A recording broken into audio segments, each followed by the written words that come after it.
Posibleng ang mangyari ang trade sa pagitan ng TNT Tropang Giga at Barangay Ginebra sa kinabibilangan ni Bobby Ray Parks Jr. at Jamie Malonzo. Ngunit maraming factors o konsiderasyon ang kailangan pag-isipan bago ito maging isang realistic na senaryo. Narito ang mas malalim na paliwanag kung bakit maaaring mangyari at kung bakit rin ito maaaring hindi. Bakit posibleng mangyari ang trade na ito? Pangangailangan ng team Ginebra. Ngayon na wala na sina Christian at Stanley Pringham, nangangailangan sila ng isang wing scorer na may versatility at experience. Si Bobby Ray Parks Jr. ay isang kilala sa pagiging two-way player, kayang score, dumepensa at maglaro ng multiple positions. TNT, kung iisipin mo, si Jamie Malonzo ay younger, mas athletic at may mataas na ceiling. Sakto siya sa mga team na gustong mag-rebuild o mag-reload ng mas bata at mas dynamic na core.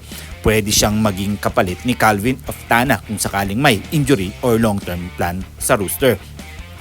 Marketing value, parang may malakas na fan base sina Parks at Malonzo. Ang isang blockbuster trade ay isang makaka-attract ng attention at excitement mula sa fans, media at sponsor, lalo na kung sa pagitan pa ng dalawang malalaking franchise. Contractual o salary cap possibilities, kung halos pantay ang salary nila o kung may mga balancer players or draft picks, pwede iayos ng mga teams ang trade para maging cap compliant. Alam naman natin kayang-kaya ng SMC at MVP Group ang mga negosasyon ng kanyang klaseng deal kung gugustuhin nila. Bakit mahirap o hindi? Posibleng mangyari ito.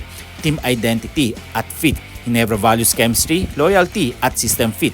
Si Jamie Malonzo ay isang perfect na never say die system, defensive-minded, high energy at willing mag-sacrifice ng stats for the team. Baka hindi pa handang bitawan ng Ginebra ang isang batang core player na tulad niya. TNT sa kabilang banda, heavily invested na kay Parks. Galing siya sa Japan, pinauwi nila at binigyan ng role. Trading him means undoing an investment unless may compelling reason. Off-court considerations, Bobby Ray Parks Jr. ay isang history ng paglayo sa PBA, time sa Japan B-League, kaya mga magdududa ang ibang teams na kayang mag long-term commitment. Meanwhile, si Malonzo ay isang mukhang fully settled at committed sa local league. Fan reaction, Malonzo is a fan favorite especially sa younger Ginebra fans.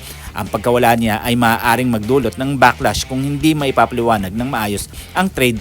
Ganon din sa TNT kung bigla nilang itatrade si Bobby Ray Parks. Sino ang mas mananalo sa trade na ito? Depende sa sistema. Kung si Tim Cone ay makakahanap ng tamang role kay Parks Jr., posibleng ma-elevate pa lalo ang Ginebra. At syempre, kung ang TNT ay kayang i-develop si Malonzo, ito ay Premier 3 and D player na kayang tumakbo at mag-finish sa fast break. Maaring mas bumilis at gumanda ang laro nila. Bottom line mga parkoy, oo, posibleng mangyari ang trade na ito, lalo na kung may mga hidden internal motivations tulad ng contract, expiration, locker room, dynamics o system mismatches. Pero hindi ito madali. Kailangan ng precise timing, strong front office conviction at strategic long-term planning. So ngayon, it's more fun kung ito ang mangyayari, dream trade scenario, unless may lumabas na concrete sign sa media na may negotiation na. So hanggang dito na lang tayo at huwag natin syempre kakalimutan na mag-subscribe, mag-comment, like, and share. Then please click the bell para ma-receive ninyo lahat ng aking notifications. So see you for my next video. See you for my next vlog. God bless.